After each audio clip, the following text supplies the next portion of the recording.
Hi, are you ready to make some gluten-free flour today? Because that's what we're making. It's one of those things where that when you're gluten-free, it makes gluten-free baking and cooking really fast and easy if you have an all-purpose blend at the ready in a crock on your counter, so that you can go ahead and make all these recipes without having to blend flours first. And so I want to share this recipe with you. This is the flour blend that I go to time and time again, and I'm developing all kinds of recipes using it. And so I wanted to share it with you so that when I make recipes, you can refer back to the printed recipe and make this flour blend as well, if you so choose. And anyways, just a few ingredients, and I want to show you how to make it. So let's get started. The first thing is you'll see my array of flowers because this is what happens when you are doing gluten-free baking. You wind up with a lot of different flours on hand, and it can be kind of not super fun to store them in your kitchen. It gets overcrowded and you're like, I don't know what to do with all these partial bags. So this flour blend is a good start. The first thing that we're going to use for the flour blend is sorghum flour. This is actually, I like the Bob's Red Mill. I think it's called sweet sorghum flour maybe, but be sure to get the one that's labeled gluten-free because they do that in their gluten-free facility. Then either superfine white rice flour or superfine brown rice flour. So this is really important that it's super fine. This is not from Bob's Red Mill. This is from Authentic Foods. I believe they're the only ones. There might be another company that does it as well, but I use the Authentic Foods, and it's amazing because it's so super fine. There's no grit to it, and it really acts as sort of a regular, it's not exactly a wheat flour, but it's more similar to a wheat flour because it doesn't have any grit in it. And in this recipe, you can use either one, the superfine white rice or superfine brown rice. They're interchangeable. This will just make it a little bit more whole grain with the brown rice, and this will make it sort of a little bit more of a white flour with the white rice.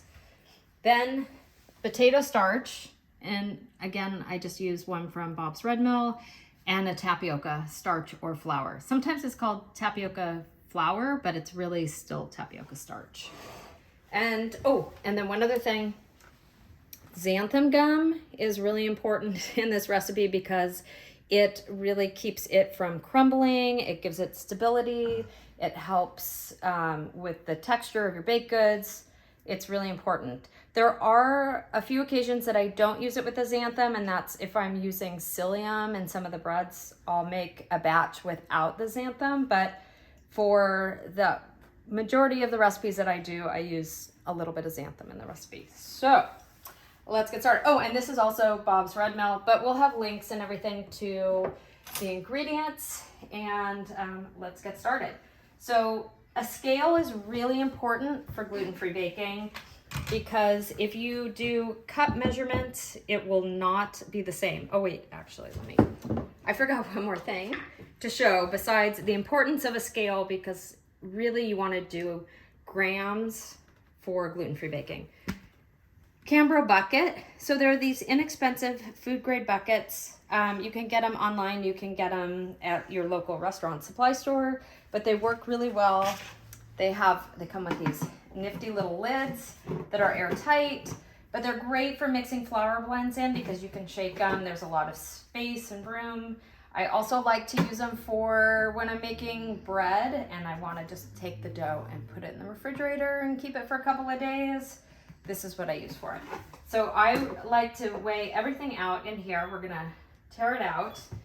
And here, I forgot a scoop, so we'll use this. We're gonna start off with the sorghum flour.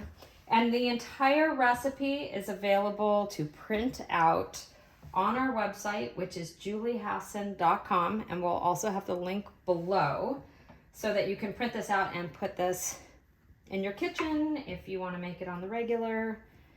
It's great to have on hand. I always have huge amounts on hand because I use it for everything. Okay, 532, almost there.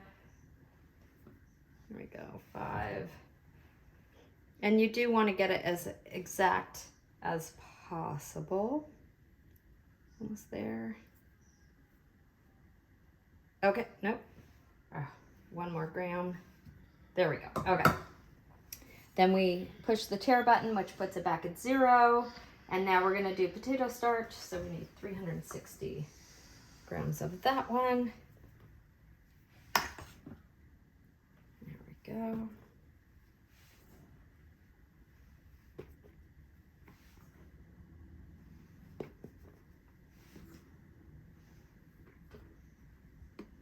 Almost there.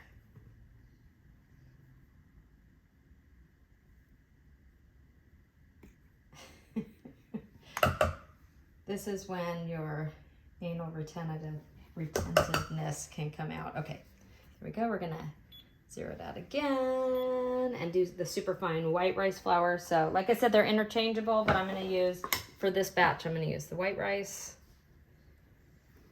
All right, 292. I will also tell you another little secret that I do. So just in case I go over on the measurement, I like to kind of do each ingredient on one little side so that if I have to take out a tiny bit, I'm not taking out another flour. Okay, we're almost there.